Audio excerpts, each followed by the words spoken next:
Mum guilt, paperwork. Two things that seem to come with having a child that nobody tells you about until the child is here. I can't do much to help you out with the paperwork one, but today we are going to look at mum guilt, what it is, why it shows up, and a practical strategy to try and shift our relationship with it. Hi, I'm Freya, and this is Mumshine Moments. Each week, I'm going to pick apart something that makes life hard for busy, overwhelmed, neurodivergent mums like you, and look at a practical step or strategy that we can try together to try and reduce the load and make life a little bit brighter. So, in first understanding mum guilt, it's probably important to understand where it comes from. And it appears to come from a range of different things, although there's no kind of scientifically proven conclusion. One element is that when we go through the process of having children, our brains do tend to rewire and certain neural pathways are weakened and other ones are strengthened. So our ability to detect risks, look outwards more, and also as well to have a sense of obligation for this vulnerable child that's with us, all dial up and increase. And some of our senses around being able to detect the need to eat, drink, take care of ourselves are kind of dialed down.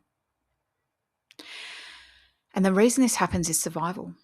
Like if you think about it rationally, if you kind of every time your child got near danger or something that was not great for them, the human race wouldn't survive.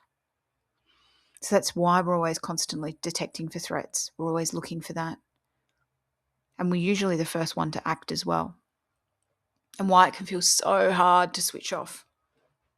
We know we need to spend time on doing stuff for ourselves, but at the same time we feel guilty for not being with our kids.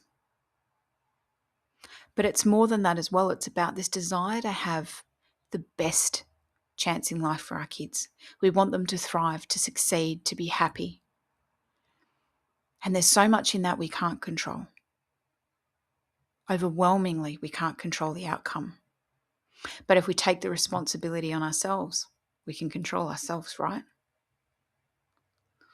If the guilt and the blame sits with us, we're in a position to do something about it. If it sits with another person or a system or process outside of our control, that's a scary place to be because we can't do anything to control that. Often we can't even influence it. So when we internalize these things and we bring them onto us, it's uncomfortable, but it gives us a level of control and it gives us a level of comfort that we can do something about it, even when it's a false belief.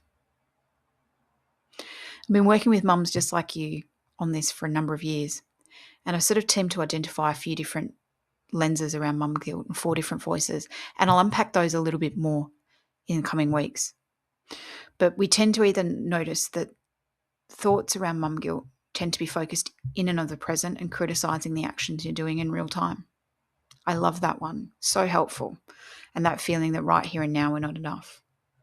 But then also as well as what I call the 2 a.m. mum guilt, which is that voice in the middle of the night that looks at actions you've taken in the past and an outcome that's happening now and attributing blame and fault to you, or is anticipating a negative outcome and fears about the future and is attributing that to a choice that we've made.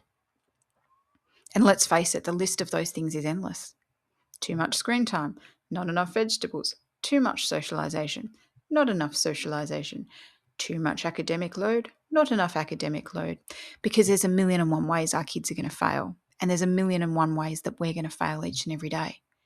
And as much as we rationally accept it, that doesn't make that voice any quieter.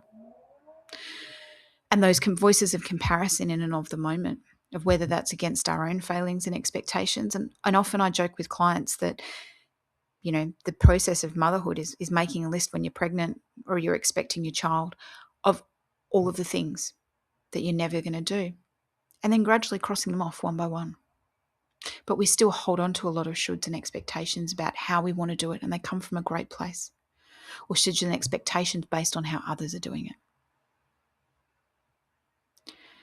But those expectations actually aren't achievable often. They're not realistic for us. And holding on to them is hindering us and actually stopping us from being the best parent that we can actually be in the moment. And it makes the journey just feel so much heavier and harder. And so in coming weeks, we're going to meet these 4 different voices of mum guilt a little bit more and have more tailored strategies to deal with them. Because you might find that you're having one more than others. But today, we're just going to focus on noticing mum guilt when it shows up. And bear with me with this exercise because this might feel a little bit strange or a little bit weird. But we're going to create a persona for our mum guilt. So when we spot her coming up, rather than what she says feeling like this true, heavy, immovable fact, it's going to feel like something that we can shift or change. And so to do that, we're going to create a little bit of a silly persona for her. So I want you to take a moment, and if it's safe to do so, relax your mind as much as you can. And I want you to think about that voice of mum guilt and some of the things that she says or does. She's a peach. So helpful. Love her. And now I want you to think of maybe a TV character or a cartoon character or a character from a book or a video game. Or she might even be something of your own magical creation. But I want you to think about what that person would look like. She might even just be a coloured blob, and that's okay too. If you can, think about what her voice might be. And I know visualization can be really hard, so even just a word or a name. Bring as much rich and depth as you can to this. And I want you to give her a name. Mine's Mimi, because it's always about her. And just take a moment to say hi, introduce yourself, acknowledge her. And then your homework this week, and the practical strategy this week, is when you notice a voice of mum guilt coming in, and the types of things that your mum would say, your mum guilt would say, in my case, Mimi, to acknowledge her. Hey, Mimi, I hear you, but I got this. Yep, great observation, Mimi. Thanks for your feedback. And we're going to start practicing just acknowledging Mimi or your mum guilt. There'll be 1,000,001 Mimis out there. But practicing acknowledging that mum guilt and noticing it rather than jumping in the car and going for a ride with her. Just take that moment to acknowledge her. What's something that you feel guilty about already for today? Come on, I know there'll be something. And just take that moment to recognize that voice of mum guilt. Thank her for her feedback. And then politely move on, like you do if people are trying to hand out pamphlets in the street. But just practice that exercise, because when we can create that distance and recognize that this is not part of us and this voice is not true, this voice is not fact. It's a thought and it's an opinion, and we have 1,000,001 thoughts a day. It feels less sticky and it helps to create space. So that's the first part of mum guilt and working that through. I'd love you to hit me up in the comments with descriptions of your mum guilt and also how you found this exercise. And then next week when we come back, we're going to dive in and meet one of the most common voices of mum guilt, the Catastrophizer.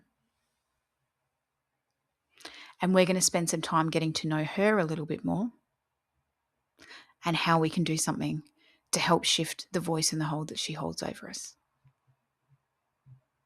Until then, keep shining.